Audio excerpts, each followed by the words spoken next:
Okay, so usually, when I listen to podcasts like this, sometimes I'm like, I'm so overwhelmed. Like, at what point do I get to all these things and optimize all of these things before I even get to laundry and I have to do my dishes and I have to actually do my work and I'm building a side hustle? Like, what do you tell your clients? What are the main, I don't know, 3 to 5 big hitters? Like, okay, if you can do these things, everything else will follow. I work with people that have to make changes in their lives, right? It takes 21 days to officially form a habit and change. So you just got to start somewhere. And when I work with my clients, I also tell them if you change one thing per week or one thing per session, like from when you meet with me, then meet with me again, I'm happy because change is hard. So with regards to everything we just talked about, the couple things that need to change in a lot of people's life is number one, eat 3 balanced meals a day. Definitely easier said than done because there's a lot that's involved in getting the right food 3 times a day and making sure it's balanced. So, but that's a priority. Number 2, definitely sleep. Sleep's up there. Your body needs to restore. And number 3 is water.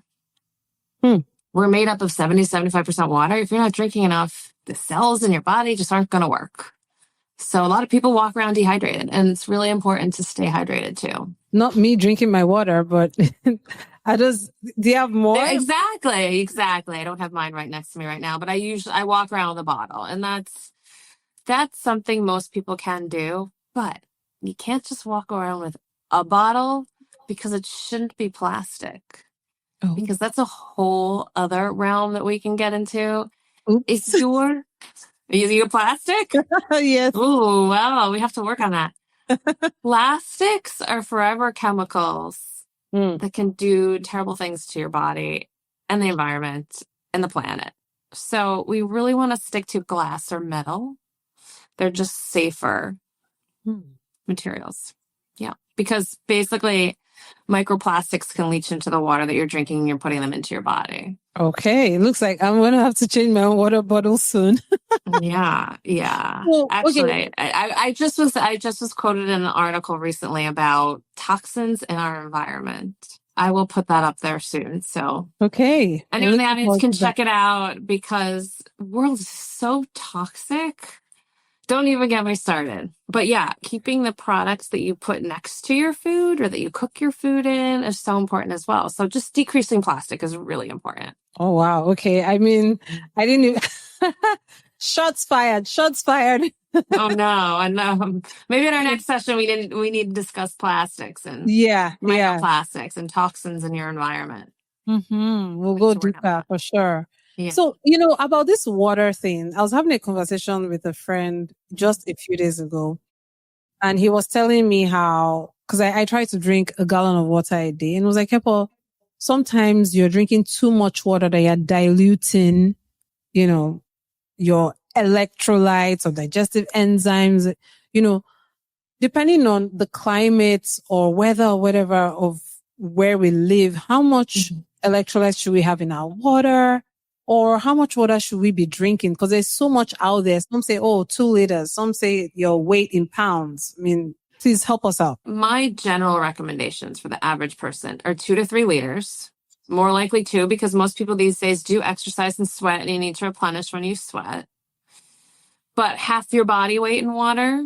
But then again, it's person specific depending on your exercise and your climate and everything.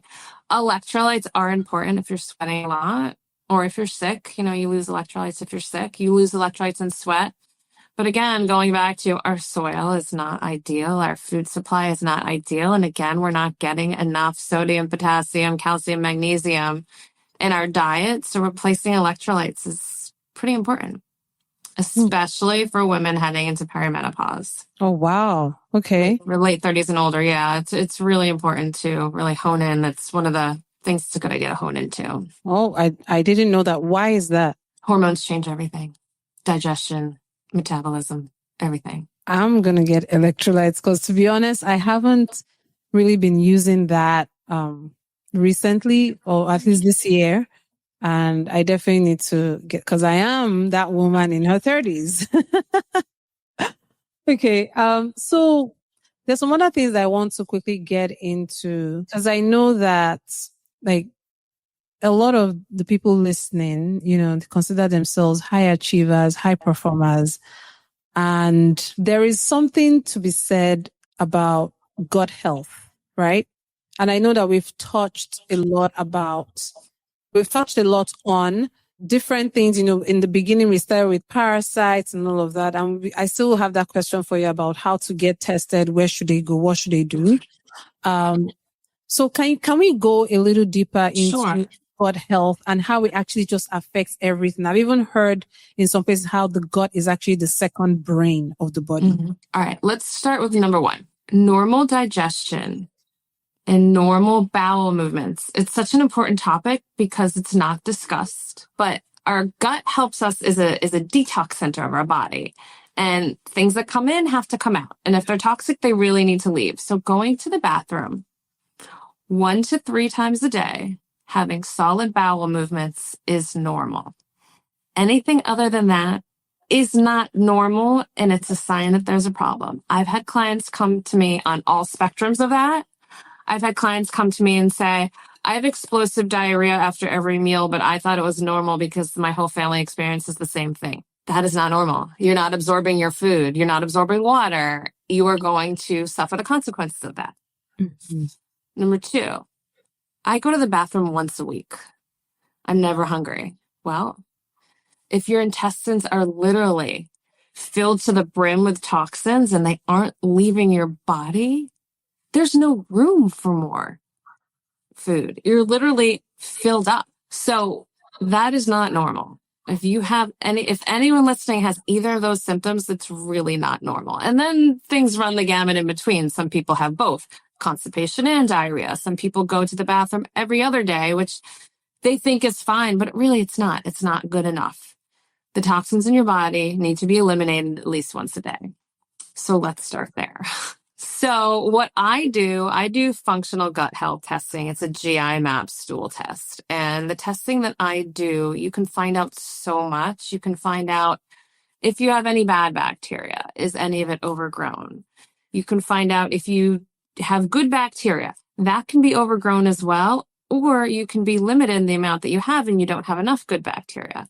That can happen if you're not eating enough fiber and fruits and vegetables. You may not have enough good bacteria. It also looks for things like a leaky gut, which literally a leaky gut can just make you really uncomfortable. And it's like imagine a hose with holes in it. It can make you think you're temporarily sensitive or allergic to certain foods that you're usually not. Can make you bloated. It can change your bowel movements. So having a leaky gut is not a good thing. The test also tells me if you have enough digestive enzymes in your body for digesting your food. It tells me if you're sensitive to gluten. It will also tell me if there's candida in your body that needs to be checked out and eliminated. So there's so many things that this test, it tells if there's inflammation. Test tells me so much and allows me to help people on a deeper root cause level. I honestly, I told you earlier in this show that I am Robin's client. I'm going to put up my before and after for my skin. And if you're looking at it, you see like, what in the world? Like, I went to so many different people, at first I thought it was just a topical problem. Oh, I'm just breaking out. I just have acne scars. I just want to clear a few scars. But I didn't know that my gut was actually just trying to tell me something. And then I was fortunate enough to meet Robin, and we did this GI map test. We did the oat test, and it was a revelation, the things that are in my gut.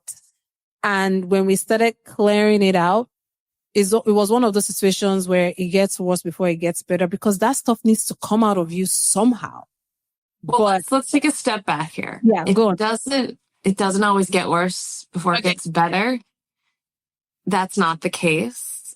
What happened was, if you don't mind me saying, you went through travel and stress.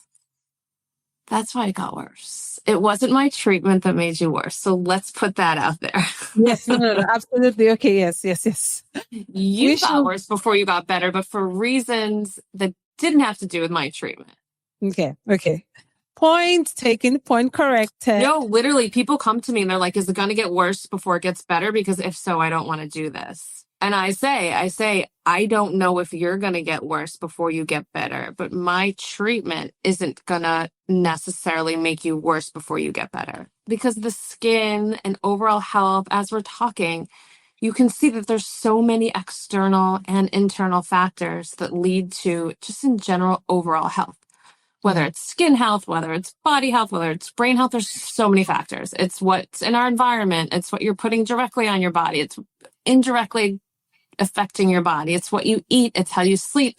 Exercise, which we didn't touch on, which we can if you'd like. But there's so many different factors that absolutely affect overall well-being and overall health. And like you said, it feels overwhelming. You have to get to the gym. You have to use the right products. You have to sleep right. You have to eat right. And yes, it can get overwhelming and exhausting. But again, like I said, we start with the basics. And if you have someone like me to kind of hold your hand and lead you through everything, it definitely makes it easier and more manageable. And you kind of hit one thing at a time and you work on it slowly.